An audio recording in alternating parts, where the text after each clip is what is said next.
안녕하십니까, 이태인입니다. 1월 3일 새벽 미군 특수부대가 베네수엘라 독재 통치자 마두로 부부를 잠자던 중 생포해 미국으로 압송했다는 소식이 전해졌습니다. 이 소식이 알려지자 시민들은 거리로 나와 축하했으며 베네수엘라 현지에서는 혼란이나 소요 사태도 발생하지 않았다고 합니다. 현지에 거주하는 중국인 사업가들은 모든 것이 매우 평온하며 오히려 쇼핑하는 사람들이 더 늘어 매출이 바로 2배로 뛰었다고 전했습니다. 또 한 네티즌은 영상을 올리며 베네수엘라는 모든 것이 정상입니다. 차이나타운도 평소처럼 노점 영업을 하고 있습니다. 라고 말했습니다. 거리엔 사람도 많고요. 아무 일도 없어요. 별다른 영향은 전혀 없습니다. 베네수엘라는 모든 것이 정상입니다. 화련사 중국 도시시장도 정상적으로 노점을 열고 있습니다. 단지 너무 늦게 일어나서 채소를 팔 수 없었을 뿐입니다. 이 영상은 한 네티즌이 직접 촬영한 베네수엘라의 이른 아침 거리 모습입니다. 영상에 따르면 길가에는 경찰이 배치되어 있었고 채소 시장은 평소와 다를 바 없이 평온했습니다. 주요 식품 가격이 약간 오르긴 했지만 거리 양옆의 가게들은 대부분 정상 영업 중이었습니다.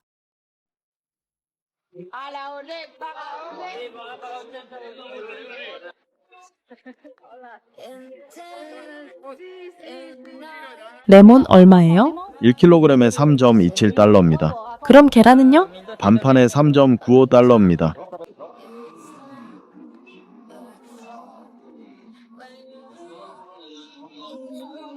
한 1인 미디어 운영자는 베네수엘라에서 가게를 운영 중인 중국인 친구가 영상을 보내왔는데 오히려 장사가 더 잘 되고 있고 현지에서 전쟁이나 혼란 때문에 귀국하고 싶다는 생각은 전혀 없다고 전했습니다.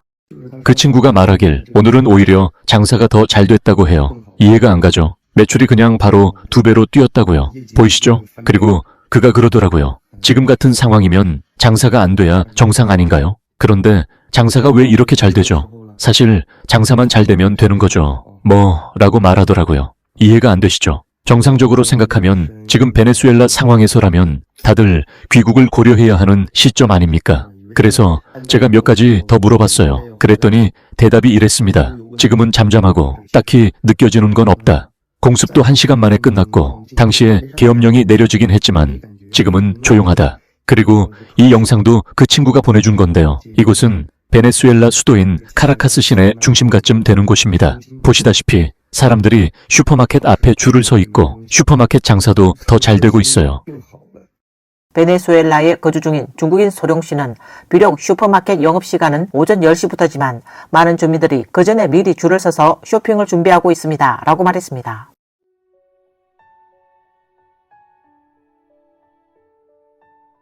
마두로가 체포된 다음날 아침 7시 30분 한 슈퍼마켓 앞에는 벌써 60에서 70명 정도의 줄이 길게 늘어서 있었습니다.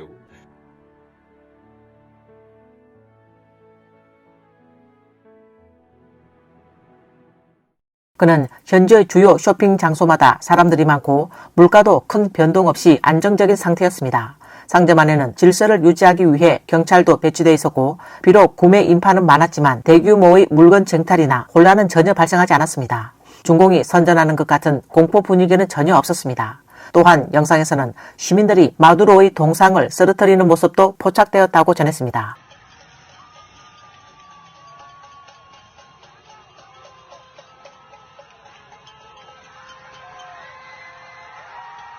또한 베네수엘라 전 대통령 차베스의 동상 역시 시민들에 의해 끌려다니며 거리를 돌았습니다.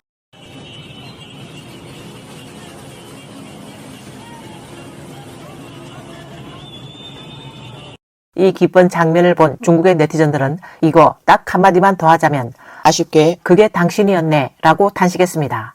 이는 중공 수뇌부인 석건평을 암시하는 말이었습니다. 또 다른 네티즌은 이미 절반의 대륙 인민들이 속으로는 축하하고 있다. 이제 곧 쿠바와 이란 차례일 거다 라는 반응도 나왔습니다.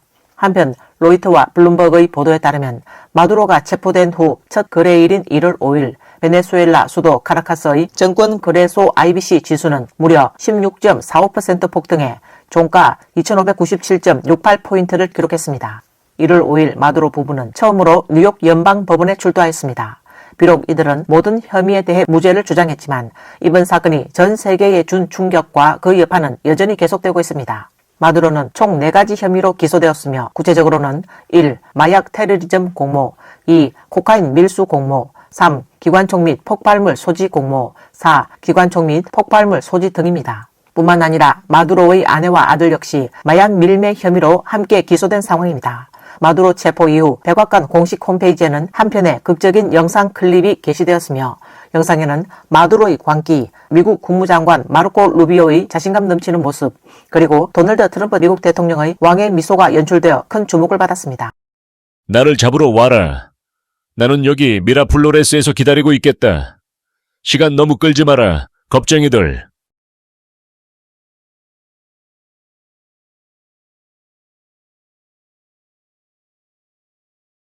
2024년 마두로는 한 영상을 통해 미국이 나를 잡으러 오면 여기서 기다리겠다라고 공언한 바 있습니다. 그러나 그는 예상하지 못했을 것입니다. 정말로 미군에게 생포될 줄은 말입니다. 그리고 더욱 아이러니한 점은 마두로가 체포되기 하루 전 그는 수도 대통령궁에서 중국 특사 구소기와 중공주 베네수엘라 대사 나노를 접견했다는 사실입니다. 당시 마두로 정부가 대대적으로 홍보하길 중국과 베네수엘라는 변함없는 전략적 동반자 관계임을 강조했고 양국은 단순한 무역 에너지 협력뿐 아니라 이 지역의 중요한 정치적 동맹이라고 선언했습니다. 그러나 이 화려한 외교 수사가 무색하게도 몇 시간 뒤 미국의 델타포스 특수부대가 마두로 부부를 전격 체포한 것은 중공에 대한 크나큰 체면 손상이 되어버렸습니다. 이번 우연한 타이밍은 중국 네티즌들 사이에서 큰 화제를 불러일으켰습니다. 많은 이들이 중국 석근병의 특사 구소기의 방문이 마두로의 위치를 정확히 노출시킨 결과를 낳았고 그로 인해 미국이 마두로를 생포할 수 있었던 것 아니냐며 비꼬며 조롱하는 반응을 보였습니다. 댓글에는 마두로 원래는 잘 숨어 있었는데 말이지. 구속이 지금은 어디 있는가? 아직 위기 지역에 발이 묶인 건가? 이게 어떻게 상황을 판단한 건지 궁금하네. 대표단은 무사히 빠져나온 건가? 대사관 사람들이 좀 늦게 나갔다면 삼각주 특수부대랑 로비에서 마주쳤을 수도 있었겠네 라는 반응들이었습니다. 또 일부 네티즌은 유머를 섞어 특사가 다음 주엔 이란 간다고 하던데 이에 한 네티즌이 곧바로 답하기를 이란에 좀 오지 마라 라며 이란의 심정을 대변하듯 풍자하기도 했습니다. 또 다른 네티즌은 더 신랄하게 한 걸음 한 걸음마다 정확히 똥밭을 밟아가고 있어 기가 막히다 라고 비판했습니다. 이와 관련해 중국의 경제학자 소소화는 북경 내부 소식통을 인용해 다음과 같은 충격적인 내용을 폭로했습니다. 그에 따르면 구소기는 단순히 석근평에 메시지를 전달하러 간 것이 아니라 마두로에게 무기, 자금, 신뢰는 물론 중공과 베네수엘라가 향후 함께 문제를 일으킬 계획까지 세부적으로 담은 작전 계획을 전달했다는 것입니다. 이러한 폭로는 중공이 단순 외교 협력을 넘어 국제적 분쟁과 불안정 조정에 적극 개입하고 있는 것 아니냐는 의혹을 더욱 부채질하고 있습니다. 소소화는 북경에서 전해진 정보를 인용하여 중공 특사 구소기가 매우 잘못된 판단을 내렸다고 폭로했습니다. 그에 따르면 사실 미군은 구소기의 생명을 노릴 의도는 없었고 오히려 그에게 며칠 후 상황이 잠잠해지면 대사관을 통해 안전하게 철수하라 라고 권유했다고 합니다. 하지만 구소기는 이를 받아들이지 않고 즉시 베네수엘라를 떠나겠다며 고집했다고 합니다. 전해진 바에 따르면 그들은 자체 비행기를 보유하고 있었지만 비행기 꼬리 날개에 문제가 있어 수리 중이었습니다. 그럼에도 구소기는 이를 무시하고 남아있는 활주로를 이용해 무리하게 이륙했습니다. 구소기는 인근 국가인 쿠바, 콜롬비아, 파나마 혹은 브라질로 탈출하려 했다고 합니다. 소소화는 그들의 비행기는 이륙 직후 추락했고 구소기와 몇몇 일행은 모두 사망했다는 소식을 들었다라고 밝혔습니다. 다만 이 폭로 내용은 현재 공식적으로 확인되지 않았으며 그 진위는 아직 검증되지 않은 상태입니다. 하지만 구소기 일행이 베네수엘라에서 매우 곤란한 상황에 처했다는 점은 중공 당국조차 부정하지 못하고 있는 현실이라고 보도됐습니다. 2026년 1월 5일 중공 외교부 정례 브리핑에서 미국 MBC 기자가 중공 외교부에 두 가지 민감한 질문을 던졌습니다. 첫 번째는 중공은 마두로와 그의 아내를 즉각 석방하라고 요구했습니다. 만약 미국이 이 요구를 무시한다면 중공은 어떤 대응을 할 건가요? 두 번째, 마두로가 미국에 체포되기 전 그와 면담한 중국 외교관이 아직 베네수엘라 수도 카라카스에 머물고 있는지 확인해 주실 수 있습니까?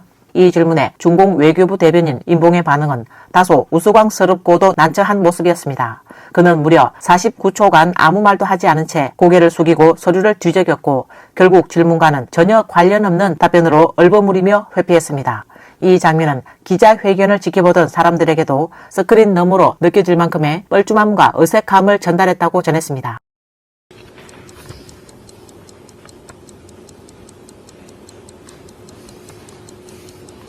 중국 측은 미국이 베네수엘라 마두로 대통령 부부를 강제로 체포하고 국외로 이송한 것에 대해 입장을 분명히 밝힙니다.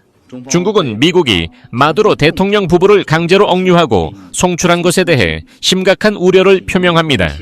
미국 측의 이러한 행위는 국제법과 국제관계의 기본 원칙에 중대한 영향을 미친 것입니다.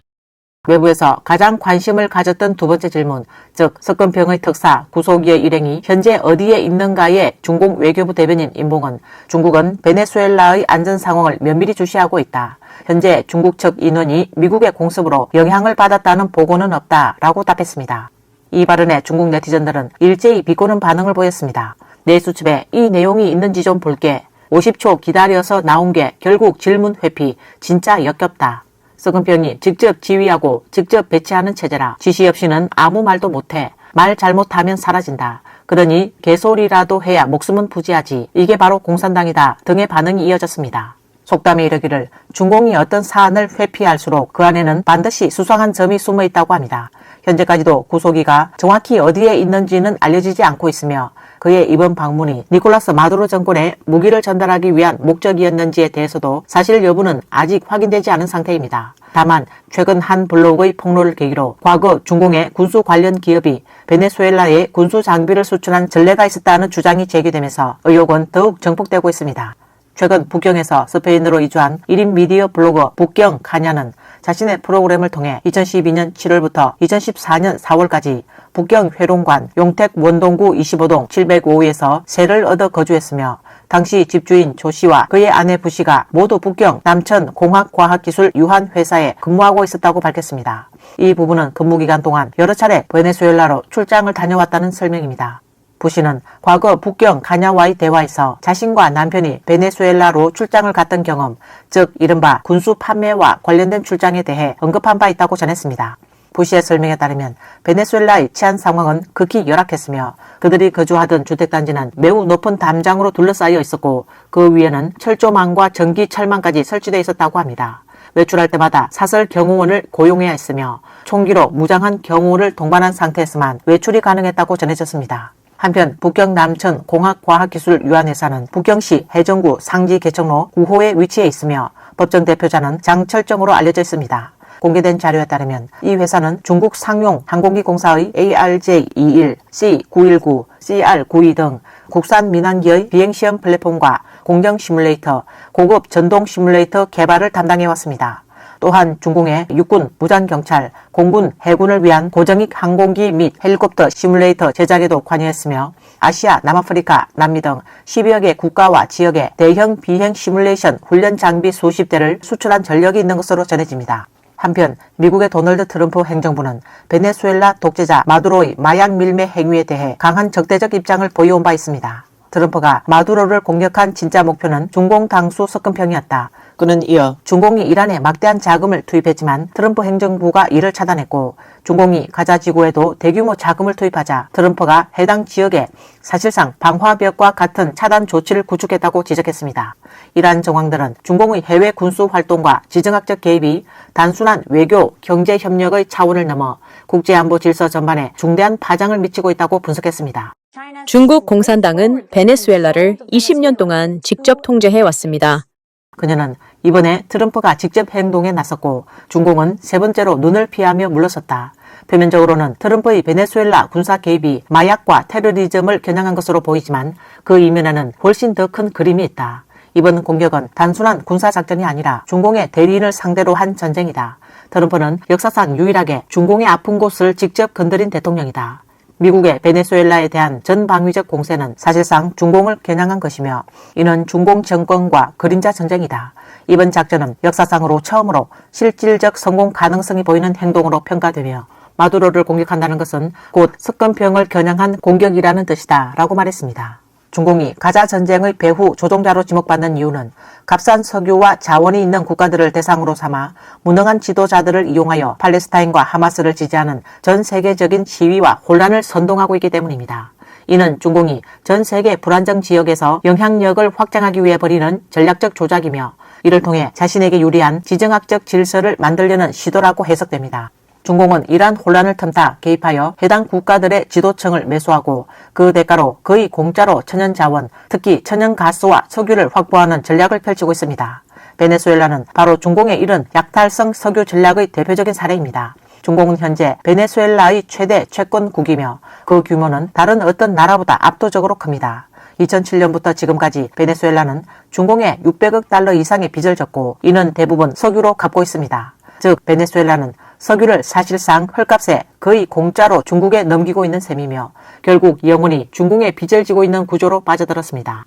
이런 방식으로 중공은 자원을 헐값에 착취하고 해당 국가의 정치 경제적 주권까지 잠식해가고 있습니다. 2025년 5월 중공은 중공 라틴 아메리카 및 카리브 국가 공동체 포럼에서 베네수엘라에 10억 달러 규모의 신규 석유 투자를 또다시 약속했습니다. 이 조치는 베네수엘라를 미중 간 그림자 전쟁의 최전선으로 몰아넣었으며 단지 저렴한 석유 확보나 경제적 이익만이 목적이 아님을 시사합니다. 중공이 베네수엘라에 개입하는 진짜 이유는 다음과 같이 더 복합적이고 전략적입니다. 1. 군사적 정치적 영향력 확대. 베네수엘라는 미국의 뒷마당이라 불리는 중남미에서 중공이 미국의 전략적 견제 지점으로 삼고 있는 지역입니다. 군사기술 수출, 정보전, 훈련 등으로 군사협력도 확대 중입니다. 2. 반미 연대 구축. 마두로 정권과 같은 반미 성향 정권을 지원함으로써 중공 주도의 국제 반미 전선을 강화하고자 합니다. 3. 정보 및 감청기술 수출. 중공은 베네수엘라의 사회 통제 시스템, 즉 감시카메라, 안면인식, 인터넷 검열 기술 등을 수출하며 자국 내 통제 모델을 해외에 수출하고 있습니다. 즉 중공에게 있어 베네수엘라는 원유를 받는 대신 군사, 기술, 정치적 영향력을 투입하는 실험실이며 단순한 경제 거래를 넘어선 지정학적 교두보로 작동하고 있는 것입니다. 중국 기업들은 현재 베네수엘라의 항만 및 통신 인프라 현대화 산업에 깊숙이 관여하고 있는 상황입니다. 그리고 모든 중국 기업들이 그렇듯이 중공은 해외 사업을 진행함에 있어 결코 순수한 민간 목적만으로 움직이지 않는다는 점이 반복적으로 지적되어 왔습니다. 즉 이러한 해외 프로젝트에 반드시 군사, 민간, 겸용 성격의 요소가 포함된다는 것입니다. 이 점을 간과한다면 현실을 지나치게 낙관적으로 바라보는 다소 순진한 판단이 될 수 있다는 평가가 나옵니다. 이러한 맥락에서 도널드 트럼프 미국 대통령이 베네수엘라에 이처럼 막대한 군사력과 인력 그리고 CIA를 포함한 전문 정보 인력 자원을 투입하고 있는 이유에 새로운 해석이 제기되고 있습니다. 그 목적은 단순한 정권 교체가 아니라 사실상 중공을 겨냥한 전면적 압박 혹은 전쟁에 준하는 전략 선언이라는 분석입니다. 트럼프 대통령은 중공이 가장 중시해온 핵심 전략 자산, 즉 이란, 베네수엘라, 가자 지구를 향해 동시에 강경한 압박을 가하고 있습니다. 분석가들은 중공이 이들 국가를 상실할 경우 국제 정치 무대에서 행사할 수 있는 전략적 영향력이 급격히 약화될 수밖에 없다고 지적합니다. 다시 말해 이들 지역은 중공의 대외 전략에서 사실상 지렛대 역할을 해온 핵심 축이라는 것입니다. 그러나 현재 트럼프 행정부는 이른바 중공의 위성국 우호 세력으로 평가되어 온 이 대상들을 하나씩 무력화하고 있다는 분석이 나옵니다. 먼저 이란, 그 다음은 가자지구, 그리고 이제는 베네수엘라가 그 대상이 되었다는 것입니다. 이를 두고 일부 평론가들은 중공의 핵심 전략축이 연속적으로 흔들리고 있다는 의미에서 삼진 아웃에 가까운 국면이라고 표현하고 있습니다. 이 여성은 트럼프 대통령이 베네수엘라 독재자를 다루는데 그토록 많은 노력을 기울이는 이유를 정확하게 짚어냈습니다. 진정한 목표는 그 배후에 있는 중공이며 이는 베네수엘라 석유에 크게 의존하는 중공에 치명적인 타격을 줄 것이기 때문입니다. 베네수엘라는 풍부한 석유 매장량을 보유하고 있지만 우고 라파엘, 차베스 프리아스와 니콜라스 마두로 같은 사회주의 독재자들의 통치 아래 막대한 부채에 시달리고 있으며 국민들은 고통받고 있습니다. 한때 번영했던 나라는 살아있는 지옥으로 변모하여 수백만 명이 해외로 탈출했습니다. 이는 중국 국민들이 처한 상황과 놀라울 정도로 유사합니다. 그렇기에 마두로가 체포되었을 때 전 세계 베네수엘라 국민들이 환호했을 뿐만 아니라 1만 킬로미터 이상 떨어진 중국에서조차 축하 인사를 전한 것입니다. 그들은 베네수엘라 독재자의 최후에서 자신들의 미래에 한 줄기 희망을 보았던 것입니다. 오늘 뉴스는 여기까지입니다. 시청해주셔서 감사합니다.